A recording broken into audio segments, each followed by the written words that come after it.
जय जय रघुवीर समर्थ. आपण परमेश्वराची भक्ती तर दररोज करत असतो, पूजा करत असतो, मंदिरात जात असतो, परंतु पूर्णतः तन मन लावून परमात्म्याशी एकरूप होऊन करतो का? आपल्या मनात जशी कल्पना केली असेल तसाच देव तिथे वस्ती करीत असतो. त्या देवाशी एकरूप झालेल्या भक्ताच्या रक्षणासाठी तो धनुर्धारी राम उभा असतो. तो आपल्या सेवकाची उपेक्षा कधीही करत नाही, त्याच्याकडे दुर्लक्ष करीत नाही. हेच विचार समर्थांनी आपल्या 35व्या श्लोकात पुढील प्रमाणे मांडले आहेत. असे हो जया अंतरी भाव जैसा, वसे हो तया अंतरी देव तैसा, अनन्यास रक्षी तसे चाप पाणी, नुपेक्षी कदा रामदासाभिमानी, नुपेक्षी कदा रामदासाभिमानी.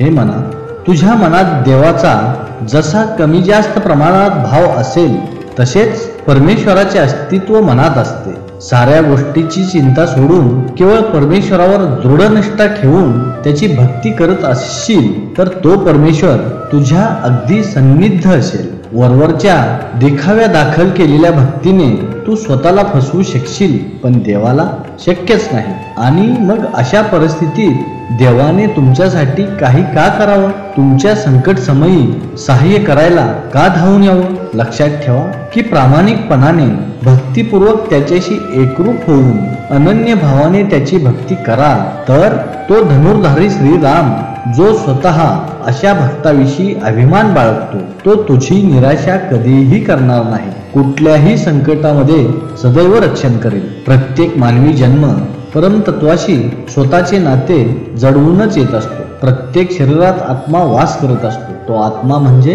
परमात्म्याचा अंशच असतो. असे जरी असले तरी प्रत्येक व्यक्तीला त्या अंशाचा अनुभव तितक्याच तीव्रतेने येईल असे नाही. त्या व्यक्तीने पूर्ण निश्चयाने ज्या प्रमाणात साधना केली असेल त्या प्रमाणातच हा अनुभव येत राहतो. जो स्वतःच्या अस्तित्वाबद्दल जितकी खात्री बाळगतो तितकीच त्या परमात्म्याच्या अंशाबद्दल बाळगेल तर त्याला हा अनुभव नक्की येईल. सामान्य प्रपंची माणसांना देव आहे असं वाटत असते, परंतु देव आहेच अशी त्यांची खात्री नसते. त्यामुळे त्यांना राघवाचा अनुभव येत नाही. ज्या प्रमाणात साधना करताना साधक स्वतःमधील स्व विसरत जाईल त्या प्रमाणात त्याला आपल्यामध्ये असलेल्या परमात्म्याची जाणीव प्रकर्षाने होत जाईल. देवाचे आणि आपले नाते राखेने झाकून ठेवलेल्या एखाद्या निखाऱ्याप्रमाणे आहे.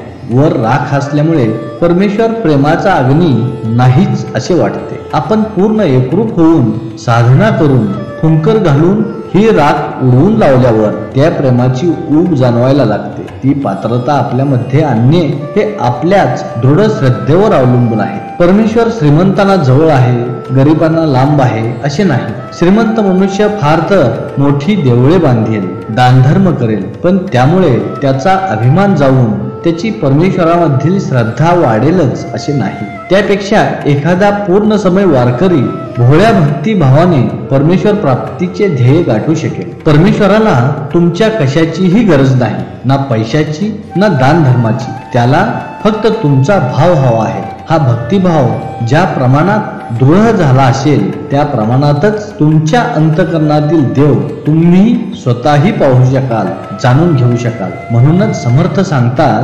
प्रत्येकाने अनन्य भावाने साधना करावी. अशी अनन्यता जो भक्त राखील परमेश्वराशी एकरूप होईल त्या भक्ताच्या रक्षणाकरिता चापपाणी म्हणजे धनुष्य धारण करणारा श्रीराम सदैव तयार आहे. तो परम दयाळू राम त्याच्या भक्ताची सदैव काळजी करतो. भक्तांना जसा त्याचा आधार वाटतो तसाच त्यालाही आपल्या दासांचा अभिमान वाटतो. तो आपल्या दासांची कधीही उपेक्षा करत नाही असे समर्थ सांगत आहेत. जय जय रघुवीर समर्थ.